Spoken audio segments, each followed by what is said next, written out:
మిగిలిన గ్రహాలన్నీ వాడేరా, లేకపోతే అన్ని గ్రహాలు ఎందుకుంటాయి ఆకాశంలో? ఉన్నవి 9, మిగిలిన 9 వీడే, పెట్టు పోన్లే అనేవారు. ఏమైందంటే మనం లక్షలు సంపాదించుకుంటున్నామమ్మా. ఇవాళ సాఫ్ట్వేర్ ఉద్యోగాల ద్వారా లక్షలు సంపాదించుకుంటున్నాం. ఎందుకు రూపాయి బిళ్ళ పెట్టాలి అక్కడ? ప్రతి తమలపాకు మీద 10 రూపాయలు ఎందుకు పెట్టలేమండి కనీసం? ఆ పురోహితుడు సంతోషిస్తాడమ్మా, ఆయన ముఖం వెలుగుతుంది, పెట్టండి. అక్కడికి వచ్చేసరికి బేరాలు గీసేయడం, రూపాయి బిళ్ళలు పండికట్టుకుని ఆంధ్రా బ్యాంక్ వెళ్ళి తీసుకురావడం. మన యాజమాన్యాలు ఎందుక? మన మోటార్ సైకిళ్ళు ఎందుక? ఏదో హోటల్కి వెళ్ళి దంపతులు శనివారం నాడు హోటల్కి వెళ్ళి 2000 బిల్లు ఇస్తున్నారే, ఆ పీట మీద పెట్టిన ఆకులు, వాటి మీద పెట్టిన 10 రూపాయలు 20 రూపాయల నోట్లు అన్నీ పోగేసిన 200 300 మెంచవే. ఆ మాత్రం మనోజ్ఞంగా మధురంగా మన ఆచారాలు మనం పాటించలేమా? అక్కడ కక్కుర్తి పడాలా? పని కట్టుకుని రూపాయి బిళ్ళలు 2 రూపాయల బిళ్ళలు జీవితంలో ఎప్పుడు దొరకనవన్నీ పట్టుకురావాలా? అవి కూడా చెల్లనివి, సత్తువి, చెయ్యని వాడికి మాటలు ఎక్కువ, చెల్లని రూపాయి గీతలు ఎక్కువ అని అవి పట్టుకురావాలా? చెయ్యని వాడికి మాటలు ఎక్కువ, చెల్లని రూపాయి గీతలు ఎక్కువ, అవి పట్టుకురావాలా పని కట్టుకుని? అంత కక్కుర్తి పడాలా? అక్కడ పురోహితులు దోపిడీదారులుగా చిత్రించాలా? అంత దోపిడీ చేసేస్తున్నారా వాళ్ళు? ఏది ఒక్క పురోహిత కుటుంబంలో, ఒక్క పూజారి కుటుంబంలో ఎమ్మెల్యే అయిన వాడు ఒక్కడిని చూపించండి అమ్మా నాకు. నేను అంగీకరిస్తాను పురోహితులు దోపిడీ చేస్తున్నారని. ఒక ఎమ్మెల్యేని చూపించండి, ఒక మంత్రిని చూపించండి, మా పురోహితుల నుంచి, మా అర్చకుల నుంచి, మా బ్రాహ్మణ జాతి నుంచి. నన్ను మన్నించండి కులం పేరు ఎత్తినందుకు, ఒళ్ళు మండే అంటున్నాను నేను. ఇప్పటికీ అర్భకుల్లాగా బతుకుతున్నామే, ఇప్పటికీ 2వ అంగాస్త్రానికి లోటు లేకుండా నోచుకోకుండా బతుకుతున్నామే యావత్ బ్రాహ్మణ జాతి.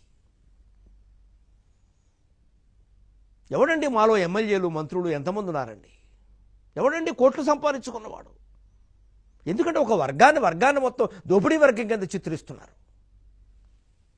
కడుపు దేవుకుపోతుంది నిజంగా.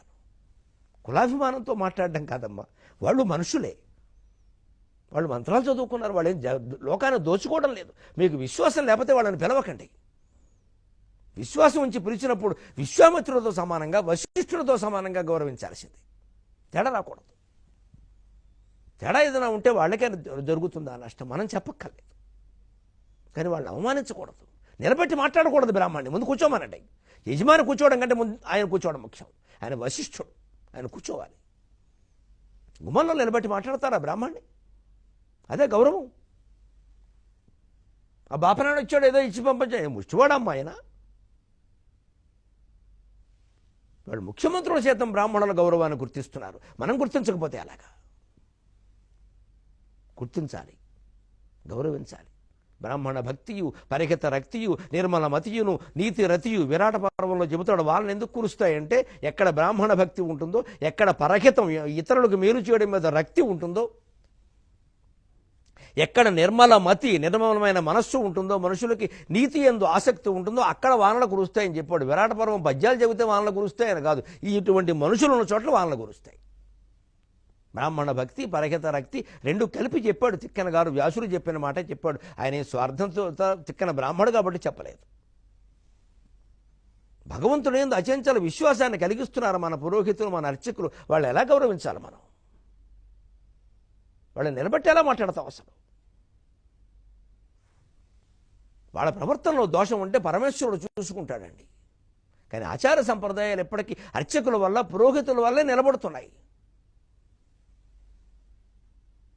వాళ్ళలో లోపాల గురించి మనం చర్చించకూడదమ్మా. వాళ్ళని దైవస్వరూపంగా భావించి గౌరవించి పంపించాలి.